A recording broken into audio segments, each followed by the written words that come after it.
Everyone, this is Simran. Welcome back to our own YouTube channel IGNOU E-पाठशाला. I hope you people are doing well. सो आज के इस particular video में हम discuss करेंगे MCO 4 की unit 7 का एक इम्पॉर्टेंट टॉपिक जो है आपका कंज्यूमर प्रोटेक्शन एक्ट 1986।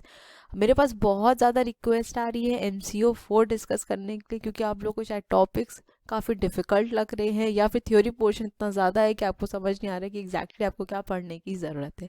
तो मैंने जैसा कि आप लोगों से प्रॉमिस किया था कि अब हम MCO 4 को ही डिस्कस करने की कोशिश करेंगे, जो भी यूनिट्स यहाँ पर कवर कर सकते हैं या फिर जो भी टॉपिक्स आपके इम्पॉर्टेंट एग्जाम के लिए उनको डिस्कस करेंगे। ठीक है, तो आज हम बात करेंगे कंज्यूमर प्रोटेक्शन एक्ट की। तो वीडियो को एंड तक ज़रूर देखिएगा और अगर अभी तक चैनल को सब्सक्राइब नहीं किया है चैनल को सब्सक्राइब कर लीजिए, बेल आइकन को भी ज़रूर प्रेस कर दीजिएगा ताकि मैं जब भी वीडियोस को अपलोड करूं उसका नोटिफिकेशन आपके पास ज़रूर जाए। तो चलिए बिना किसी देर के हम अपने सेशन को स्टार्ट करते हैं। आज हम डिस्कस करने वाले हैं कंज्यूमर प्रोटेक्शन एक्ट 1986। आपके एग्जाम के पॉइंट ऑफ व्यू से काफ़ी ज़्यादा इंपॉर्टेंट है, क्योंकि एग्जाम में यहाँ से क्वेश्चंस आपको पूछे जाते हैं। ठीक है, सो जैसा कि ये नाम से समझ में आ रहा है, कंज्यूमर्स को यहाँ पर प्रोटेक्ट करने के लिए, कंज्यूमर्स की जो राइट्स हैं उनको प्रोटेक्ट करने के लिए स्पेशली एक एक्ट बनाया गया था जो था आपका कंज्यूमर प्रोटेक्शन एक्ट ऑफ 1986। ठीक है, ये अपने में ही एक यूनिक लेजिस्लेशन है जिसको इंडिया में इनैक्ट किया गया था, किस लिए? To offer protection to their consumers. ठीक, और ये जो आपका प्रोटेक्शन लॉ बनाया गया, बेसिकली ये अरेंजमेंट्स हमने देखे थे UK, USA, Australia and New Zealand से।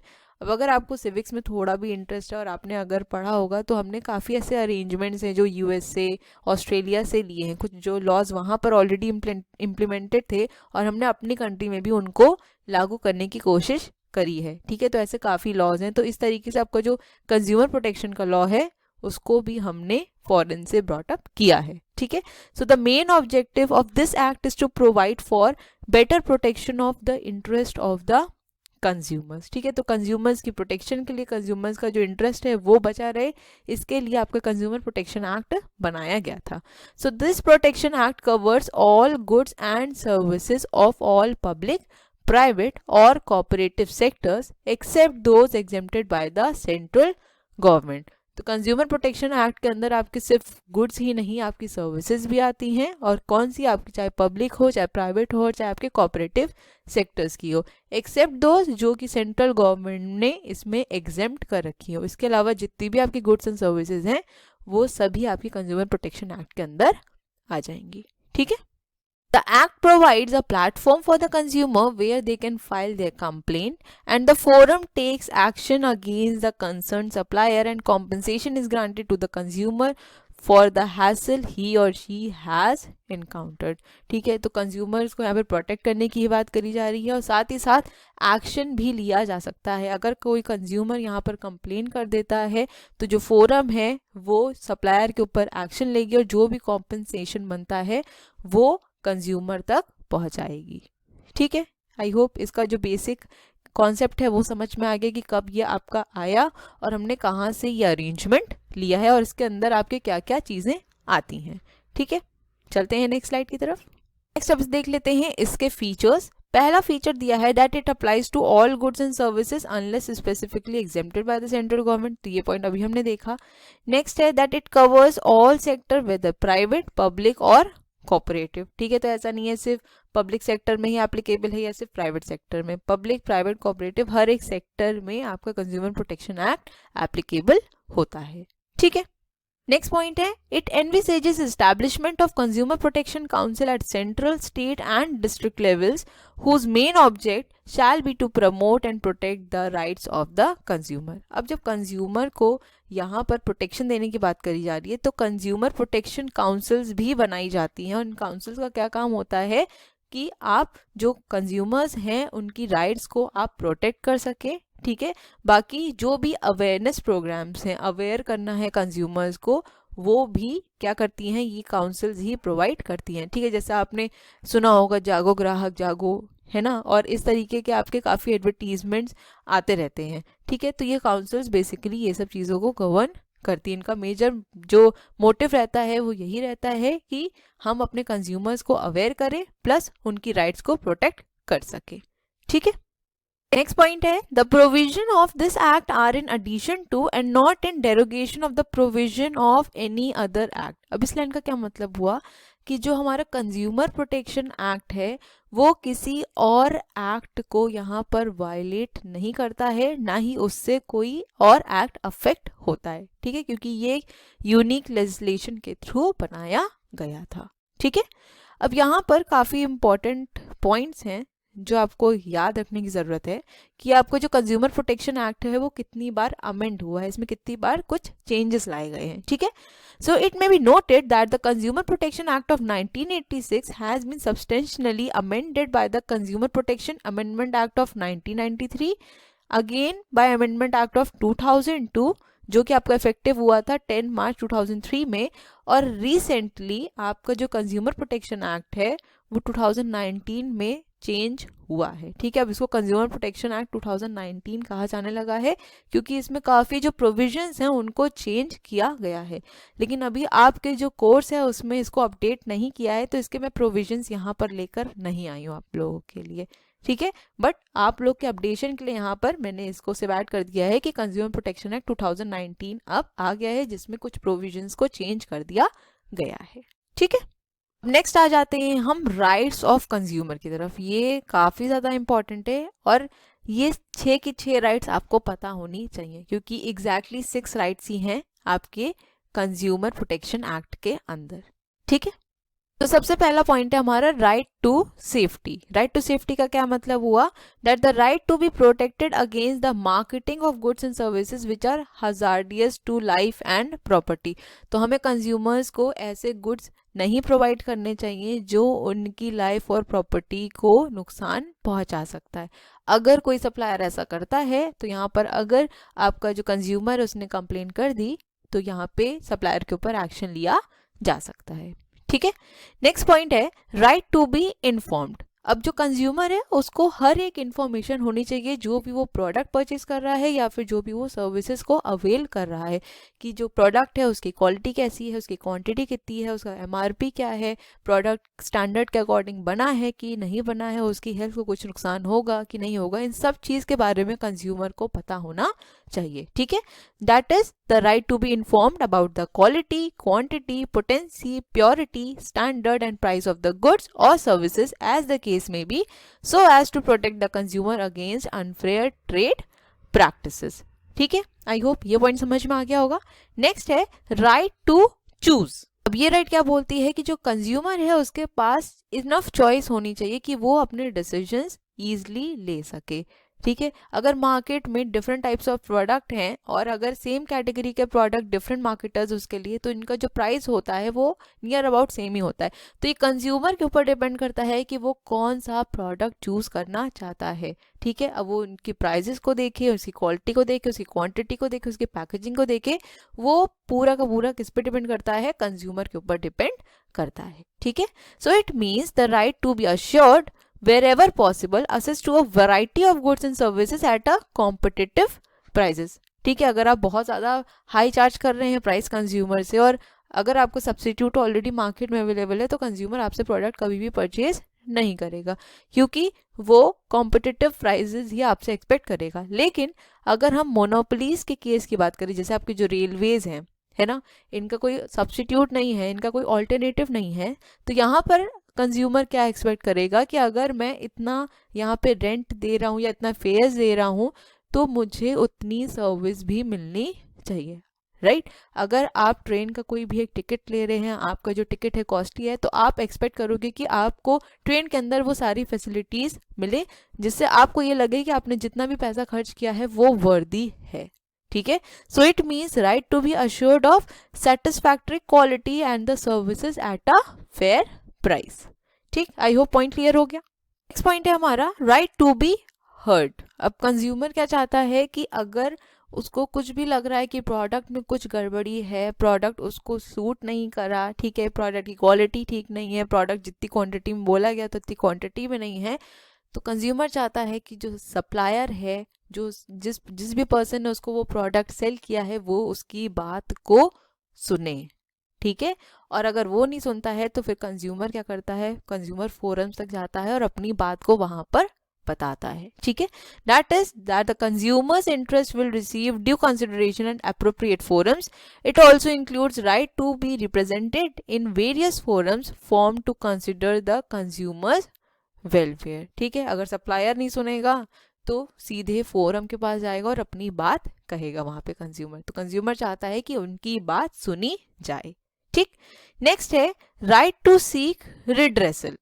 राइट टू सीक रिड्रेसल क्या कहती है कि मान लेते हैं कि कोई एक आपका सप्लायर है या फिर कोई मैन्युफैक्चरर है, उसने डिफेक्टिव प्रोडक्ट कंज्यूमर को सेल कर दिया है, ठीक है, अनजाने में इसे उसने जानबूझ के नहीं किया, लेकिन जो आपका सप्लायर है वो उस चीज़ को एक्सेप्ट कर लेता है कि हाँ मेरी तरफ से गलती हुई है, लेकिन कंज्यूमर को हो सकता है इसकी वजह से कुछ नुकसान हो चुका हो सकता है उसकी तबीयत खराब हो चुकी हो, उसका कुछ हेल्थ इश्यूज हो गए हो या उसके किसी रिलेटिव की तबीयत खराब हो चुकी हो, ठीक है। तो ऐसी सिचुएशन में कंज्यूमर क्या एक्सपेक्ट करता है कि आप उसके जो भी प्रोसेस ये हुआ है, जो भी उसको परेशानी उठानी पड़ी है इस प्रोडक्ट की वजह से, आप उसके लिए उसको कॉम्पनसेट करें, तो वो एक फेयर सेटलमेंट की यहाँ पर डिमांड करता है, ठीक है। So it also includes right to fair settlement of the genuine grievances of the consumer, ठीक है। आई होप पॉइंट समझ में आ गया। और लास्ट है इसमें आपका right to consumer education. Consumer को एजुकेट करना बहुत ज़्यादा ज़रूरी है आज की डेट में, क्योंकि पहले आपकी ट्रेडिशनल मार्केटिंग ज़्यादा चलती थी, बट आप खुद देख रहे हैं कि इस टाइम ई कॉमर्स कितनी तेज़ी से आगे बढ़ रहा है और फ्रॉड्स के भी चांसेस बहुत ज़्यादा बढ़ जाते हैं। तो इसीलिए गवर्नमेंट डिफरेंट इनिशिएटिव्स लाती रहती है या फिर डिफरेंट सेमिनार्स कंडक्ट करती रहती है, वर्कशॉप्स करती है, ताकि कंज्यूमर को एजुकेट कर सके, बता सके कि उनकी क्या राइट्स हैं और वो किस तरीके से अपनी राइट्स को खुद भी प्रोटेक्ट कर सकते हैं, ठीक है। अब इसका बहुत ही अच्छा सा एग्जाम्पल अगर मैं आपको बताऊं तो आप खुद भी देखते हैं कि जो बैंक्स होते हैं वो काफ़ी एडवर्टीजमेंट करते रहते हैं, आपके पास फ़ोन मैसेज भी आते रहते हैं कि आप ओटीपी किसी के साथ शेयर मत करिएगा, है ना, अपने पासवर्ड्स को शेयर मत करिए। आप टेलीविज़न पे भी एडवर्टीजमेंट देख सकते हैं कि डिफरेंट सेलिब्रिटीज़ इस तरीके के ऐड करते हैं कि अपना जो पिन्स हैं वो किसी से शेयर नहीं करने चाहिए, एटीएम पिन, ना ही अपना कार्ड किसी को ऐसे देना चाहिए, है ना। तो ये सब क्या है, ये कंज्यूमर को एजुकेट करने के तरीके हैं, राइट। अब इन राइट्स को याद किस तरीके से रखा जाए, इसके लिए एक छोटा सा निमोनिक बता देती हूँ। आई होप इससे आपको हेल्प भी होगी, क्योंकि एग्जाम में अगर ये क्वेश्चन आता है तो आपको 6 राइट्स को लिखना होगा, और ऐसे चांसेस होते भी हैं कि अगर आप लिखने बैठे तो हो सकता है 1-2 राइट्स आपको याद ही ना आए, ठीक है। तो इससे अच्छा एक निमोनिक से याद रखते हैं, श्री CCE, ठीक है। तो S stands for right to safety, H stands for right to be heard, R stands for right to seek redressal. Next, I stands for right to be heard. Next, C stands for right to choose. And ये CE एक है, that is right to consumer education. ठीक है, तो अगर इस तरीके से याद रखेंगे तो आपको एग्जाम में बिल्कुल भी नहीं भूलेगा। अगर एग्जाम में क्वेश्चन आता है तो पहले की शॉर्टकट लिख लीजिएगा, उसके बाद बाकी पेपर कंप्लीट कर लीजिएगा, ताकि पेपर लिखते टाइम एटलीस्ट आप ये चीज़ ना भूलें, ठीक। अब नेक्स्ट डिस्कस कर लेते हैं कि कौन कौन यहाँ पे कंज्यूमर प्रोटेक्शन एक्ट के अंदर कंप्लेन फाइल कर सकता है, ठीक है। पहला है हमारा कंज्यूमर। तो कंज्यूमर की डेफिनेशन इस पर्टिकुलर एक्ट के अंदर क्या दी हुई है, so the act defines consumer as a person who has purchased any good or service for some value, है ना। तो कंज्यूमर कौन होता है, एक ऐसा पर्सन जिसने कोई गुड्स या सर्विसेज को अगर लिया है किसी वैल्यू को बदले, और जनरली क्या होता है, कंज्यूमर आपका एंड यूजर होता है उस प्रोडक्ट या उस सर्विस के लिए, ठीक है। It also includes a person who himself did not purchase goods but use the good with the permission of the buyer. अब यहाँ पर कंज्यूमर की डेफिनेशन उन्होंने क्या इंक्लूड किया है कि कोई ऐसा पर्सन जिसने उस प्रोडक्ट को या फिर उस गुड्स को परचेज नहीं किया है, बट बायर की परमिशन से अगर उसको यूज किया है तो वो भी कंज्यूमर के अंदर आ जाता है, ठीक है। And goods that were bought for self employment and not for resale. और जो ऐसे गुड्स होते हैं जो हमने सेल्फ एम्प्लॉयमेंट के लिए, मान लीजिए आपने कोई शॉप को ओपन करनी है, तो आपको अपनी शॉप पे रखने के लिए, उसको सेटअप करने के लिए जो भी प्रोडक्ट्स की ज़रूरत है आपने वो एम्प्लॉय किए, तो वो क्या हो गया, आपने अपने सेल्फ एम्प्लॉयमेंट के लिए गुड्स को परचेज किया है, ना कि रीसेल के लिए। तो ऐसे लोगों को भी हम क्या कहते हैं, कंज्यूमर कहते हैं, ठीक है। नेक्स्ट पॉइंट है हमारा, a voluntary organisation registered under the companies act of 1956। तो कंपनीज एक्ट 1956 के अंदर अगर कोई आपका ऑर्गेनाइजेशन रजिस्टर्ड ऑर्गेनाइजेशन है तो वो भी यहाँ पर कंप्लेन फाइल कर सकता है, ठीक है। नेक्स्ट है सेंट्रल गवर्नमेंट और स्टेट गवर्नमेंट, ये भी कंप्लेंट फाइल कर सकती है, ठीक है। नेक्स्ट है वन और मोर कंज्यूमर्स हैविंग सेम इंटरेस्ट। अब अगर एक कंज्यूमर को किसी एक प्रोडक्ट में दिक्कत लगी, फिर वही प्रोडक्ट को किसी दूसरे कंज्यूमर ने खरीदा, उसको भी सेम प्रॉब्लम लग रही है, ठीक है। तो अगर एक या एक से ज़्यादा कंज्यूमर्स ऐसे हैं जिनका जो इंटरेस्ट है वो सेम है, तो वो एक साथ यहाँ पे कंप्लेन को फाइल कर सकते हैं, ठीक है। नेक्स्ट है बेनिफिशियरी टू द गुड्स और सर्विस ऑफ द कंज्यूमर। जो बेनिफिशियरी है जिसने उस प्रोडक्ट को, उस गुड्स को यूज किया है, वो यहाँ पे कंप्लेन फाइल कर सकता है। नेक्स्ट है legal representative of the deceased consumer. अब किसी कंज्यूमर की मान लेते हैं कि डेथ हो जाती है किसी वजह से, कोई भी एक पर्टिकुलर प्रोडक्ट को कंज्यूम करने से, अब वो पर्सन तो यहाँ पर आपका कंप्लेन फाइल नहीं कर सकता है, राइट। तो उसका जो लीगल रिप्रेजेंटेटिव होगा वो यहाँ पर कंप्लेन फाइल कर सकता है, ठीक है।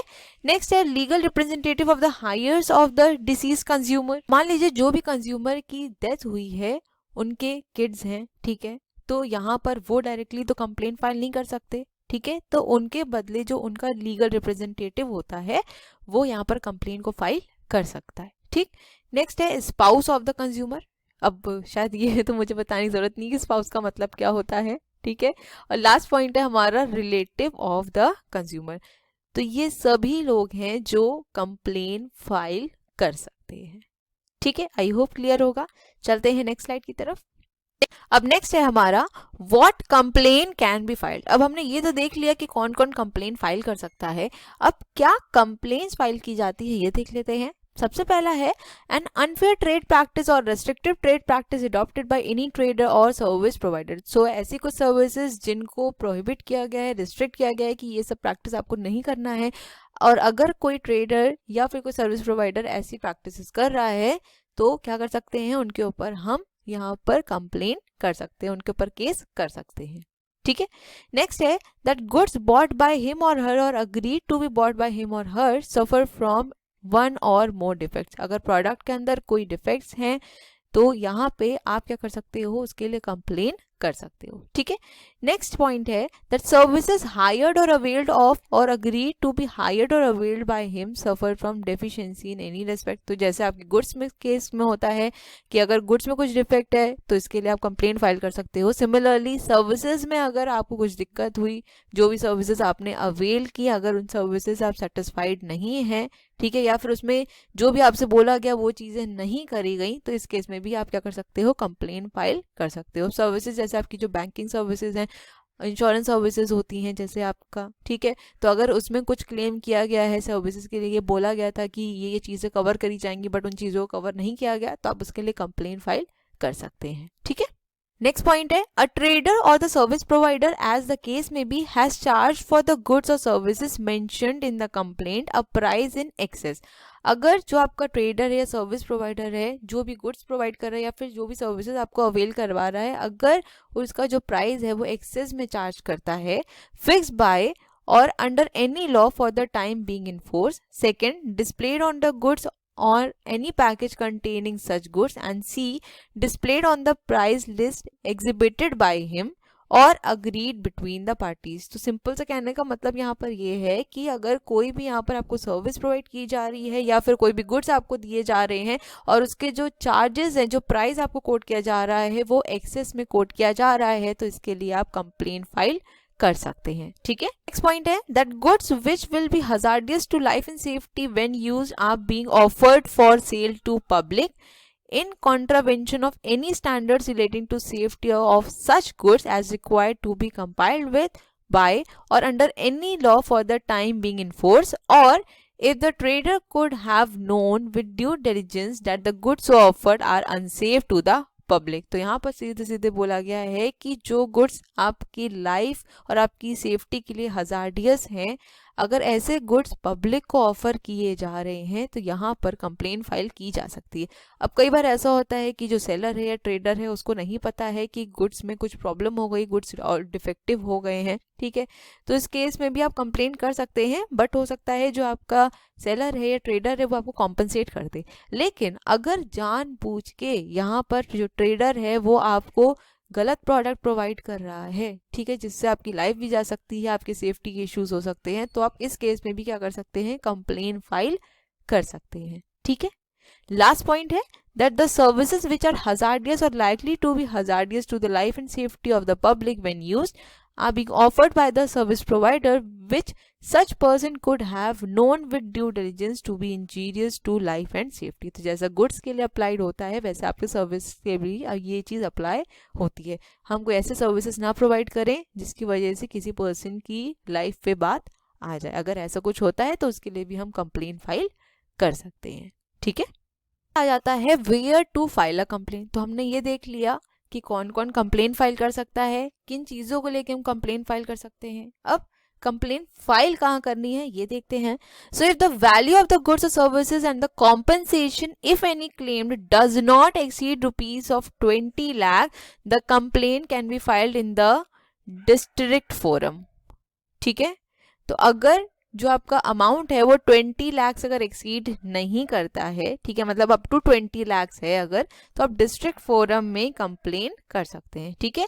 Within the local limits of whose jurisdiction the opposite party actually resides or carries on the business or has a branch office or personally works for gain or where the cause of the action wholly or partly arises. तो simple से यहाँ पे कहने का मतलब ये है कि अगर यहाँ पे आपको जो अमाउंट है कॉम्पनसेशन का वो है अप टू ₹20 लाख, तो आप कंप्लेंट कहाँ फाइल कर सकते हैं, डिस्ट्रिक्ट फोरम में कर सकते हैं. ठीक है. नेक्स्ट पॉइंट है हमारा, if the value of the goods और services and compensation if any claimed exceed ₹20 lakh but does not exceed 1 crore the complaint can be filed before the state commission या फिर स्टेट फोरम में हम कंप्लेंट कर सकते हैं. कब? जब आपका अमाउंट 20 लाख टू 1 करोड़ के बीच में है तो. ठीक है. और लास्ट दिया है that if the value of the goods और services and compensation if any claimed exceeds ₹1 crore तो वहां पे हम नेशनल कमीशन के अंदर कंप्लेन कर सकते हैं. तो अगर हम इसका इनऑल जिस्ट निकालने की कोशिश करें, इसको समअप करें अगर, तो डिस्ट्रिक्ट में आपसे क्या बोल रहा है, डिस्ट्रिक्ट में बोल रहा है कि अप टू 20 लाख होगा अमाउंट, तो आप क्या करेंगे, कहाँ जाएंगे, डिस्ट्रिक्ट फोरम जाएंगे. ठीक है. नेक्स्ट बोल रहा है अगर आपका जो अमाउंट है वो 20 लाख टू 1 करोड़ के बीच है तो आप कहाँ जाएंगे, स्टेट कमीशन में कंप्लेन करेंगे. ठीक है. और अगर आपका अमाउंट मोर देन और अबव 1 करोड़ है तो यहाँ पे आप कहाँ जाएंगे, नेशनल कमीशन जाएंगे. ठीक है. ये आपके जो कंप्लेंट्स के यहाँ पे आपको नंबर्स दिए हुए हैं ये कंज्यूमर प्रोटेक्शन एक्ट 1986 के अकॉर्डिंग है. ठीक. ये चीज़ मैं आपको ज़रूर बताना चाहूँगी, ये है 1986 के अकॉर्डिंग. बट मैंने आपको स्टार्टिंग में बताया कि जो आपका कंज्यूमर प्रोटेक्शन एक्ट है इसको अपडेट कर दिया गया है. अब ये हो गया है कंज्यूमर प्रोटेक्शन एक्ट ऑफ 2019. ठीक है. तो इसके अकॉर्डिंग जो आपकी ये फिगर्स हैं इनमें कुछ चेंजेस आ चुके हैं, वो मैं यहाँ पर आपको ज़रूर बताना चाहूँगी क्योंकि अगर पेपर में क्वेश्चन आता है तो आपको एक रफ आइडिया होना चाहिए. ठीक है. तो अगर डिस्ट्रिक्ट की बात करी जाए तो ये हो चुका है अप टू ₹1 करोड़. ठीक है. नेक्स्ट बात करें अगर हम स्टेट की, तो स्टेट में जो अमाउंट है वो अब हो गया है 1 करोड़ टू ₹10 करोड़. ओके. और लास्ट है हमारा नेशनल कमीशन के लिए. तो नेशनल कमीशन में आपका अमाउंट हो चुका है अबव 10 करोड़. ठीक है. तो इसको याद रखिएगा बस, और अगर आपको ठीक लगता है एग्जाम में लिखना तो आप कंज्यूमर प्रोटेक्शन एक्ट 2019 के अकॉर्डिंग इन फिगर्स को वहाँ पे मेंशन कर सकते हैं. ठीक है. बाकी 1986 के अकॉर्डिंग के फिगर्स यहाँ पर हमने देख ही लिए. ठीक. अब आ जाते हैं अपने आज के लास्ट टॉपिक की तरफ जो कि है आपका कंज्यूमर प्रोटेक्शन काउंसिल. ठीक है. कंज्यूमर प्रोटेक्शन काउंसिल आपका इंपॉर्टेंट है. सबसे पहला इसमें दिया है आपका सेंट्रल कंज्यूमर प्रोटेक्शन काउंसिल. तो ये काउंसिल क्या करती है देख लेते हैं जल्दी से. So central government shall establish by notification a council to be known as central consumer protection council referred to as central council which consists of the minister in charge of the consumer affairs in the central government who shall be its chairman and such number of other officials or non-official members representing such interest as may be prescribed. तो यहाँ पे क्या बोल रहा है कि जो central government है इसी ने इसको स्टैब्लिश किया है, जो नाम दिया गया है आपका सेंट्रल कंज्यूमर प्रोटेक्शन काउंसिल, जिसको हम सेंट्रल काउंसिल के नाम से भी जानते हैं, जिसमें आपके जो चेयरमैन होते हैं वो कौन होता है, minister in charge of consumer affairs, ठीक है। और इसके साथ साथ जो आपके ऑफिशियल मेंबर्स हैं या नॉन ऑफिशियल मेंबर्स हैं जो सेम ही इंटरेस्ट को यहाँ पर डिपिक्ट कर रहे हैं, रिप्रेजेंट कर रहे हैं, उनको भी इसमें इंक्लूड किया जाता है, ठीक है। The term of the council shall B 3 years। तो इस काउंसिल का कितना टेन्योर है? 3 years का टेन्योर है, राइट। तो the council shall meet as and when necessary and at least one meeting of the council should be held every year. तो हर साल एक मीटिंग होना जरूरी है, यहाँ पे ये बोला गया है। ऑब्जेक्टिव क्या है, ये ऑब्जेक्ट्स क्या है? The objects of the council shall be to promote and protect the right of the consumers as contained in section 6 of the act. It shall give wide publicity to these rights, the consumer dispute redressal agencies and procedure for filing complaints to provide inputs to consumer movement in the country. तो generally जो आपका consumer protection act का जो कह सकते हैं कि objective है, वही सब चीज़ें यहाँ पे इंक्लूड करी गई हैं कि कंज्यूमर की राइट्स को प्रोटेक्ट करना है, उनको प्रमोट करना है, ठीक है, उनकी राइट्स की पब्लिसिटी करनी है, उनको रिड्रेसल में जो भी प्रॉब्लम हो रही है, रिड्रेसल एजेंसीज बनाई गई हैं, जो भी डिस्प्यूट हो रहा है उसको सेटलमेंट करने के लिए यहाँ पर एजेंसीज को फॉर्म किया गया है। इसके थ्रू जो भी कंज्यूमर्स को दिक्कत है, जो उनकी कंप्लेंट्स है, उनको सुना जाए। तो ये बेसिकली काम है आपकी सेंट्रल कंज्यूमर प्रोटेक्शन काउंसिल का, ठीक है। नेक्स्ट आ जाती है हमारी state consumer protection council. So the state government shall by notification establish a council to be known as consumer protection council for the state, जिसको हम स्टेट काउंसिल के नाम से भी जानते हैं। It shall consist the minister in charge of consumer affairs in the state government. वहां पर किसका था? Central government. यहाँ पर स्टेट गवर्नमेंट का मिनिस्टर होगा as a chairman, right.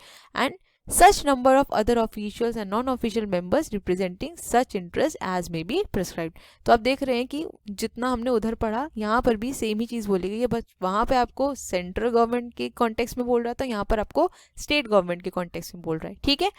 And such number of other official non official members as may be nominated by the central government. अब यहाँ पर एक चीज़ एडिशनल हुई, क्या कि जो सेंट्रल गवर्नमेंट है यहाँ पर कुछ ऑफिशियल या नॉन ऑफिशियल मेंबर्स को अपॉइंट करेगी, बट ये मेंबर्स आपके 10 से ज़्यादा नहीं होने चाहिए, ठीक है।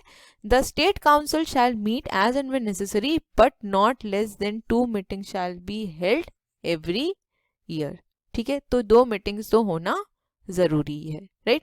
इनका ऑब्जेक्ट क्या है? The object of every state council shall be to promote and protect within the state the rights of the consumer laid down in section 6। तो सेक्शन 6 के अंदर जो भी राइट्स आपकी लेड डाउन है कंज्यूमर की, वो सब चीज़ों को देखना, ठीक है, उनको मॉनिटर करना, उनकी राइट्स को प्रोटेक्ट करना, किस तरीके से प्रमोट करना है ये भी आइडेंटिफाई करना, ठीक है।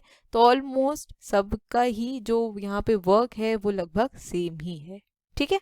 अब लास्ट आ जाते हैं हम डिस्ट्रिक्ट कंज्यूमर प्रोटेक्शन काउंसिल पे। सो the state government shall establish for every district. अब देखिए यहाँ पे ये नहीं लिखा है डिस्ट्रिक्ट गवर्नमेंट, ठीक है। यहाँ पे क्या है कि जो स्टेट गवर्नमेंट है वो क्या करेगी, हर एक डिस्ट्रिक्ट के लिए यहाँ पर एक काउंसिल को सेटअप करेगी, जिसको कहा जाता है डिस्ट्रिक्ट कंज्यूमर प्रोटेक्शन काउंसिल, जिसको हम इन शॉर्ट डिस्ट्रिक्ट काउंसिल भी कह सकते हैं, ठीक है। तो ये चीज याद रखिएगा, राइट।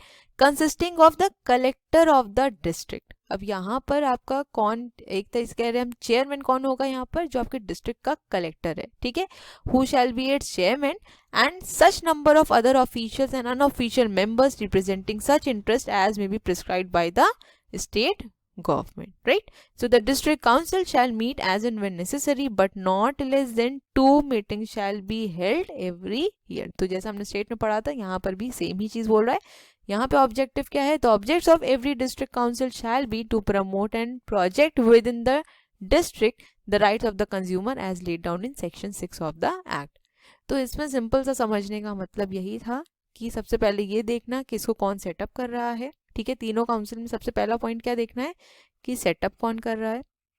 दूसरा पॉइंट ये देखना कि इनको किस नाम से जाना जाता है, रिफर्ड एज, ठीक है।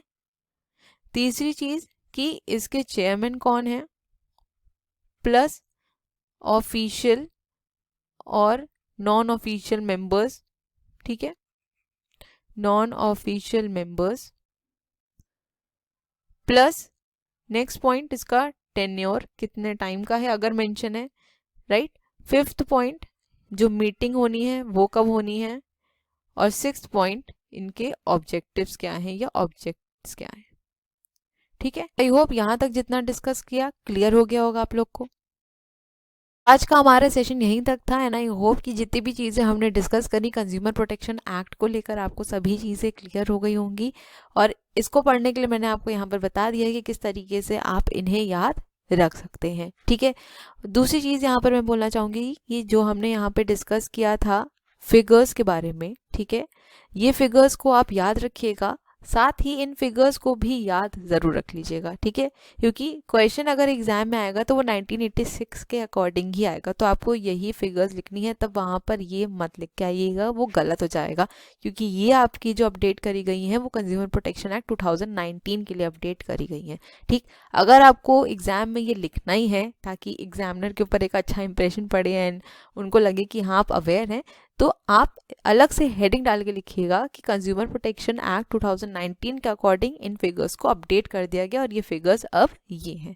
ठीक है, इस तरीके से आप ये लिख सकते हैं, बट 1986 में 2019 के फिगर्स बिल्कुल भी मत लिख के आइएगा, वहाँ वो गड़बड़ हो जाएगा। ठीक है ना, तो thank you so much for watching. Please video को लाइक ज़रूर कर दीजिएगा, और अगर अभी तक चैनल को सब्सक्राइब नहीं किया है चैनल को सब्सक्राइब कर लीजिए, बेल आइकन को भी ज़रूर प्रेस कर दीजिएगा ताकि मैं जब भी वीडियोस को अपलोड करूँ उसका नोटिफिकेशन आपके पास ज़रूर जाए। अपनी फीडबैक देना मत भूलिएगा और वीडियोस को ज़्यादा से ज़्यादा शेयर करिएगा। मिलेंगे अपने नेक्स्ट वीडियो में, till then stay safe, stay healthy, bye bye, take care.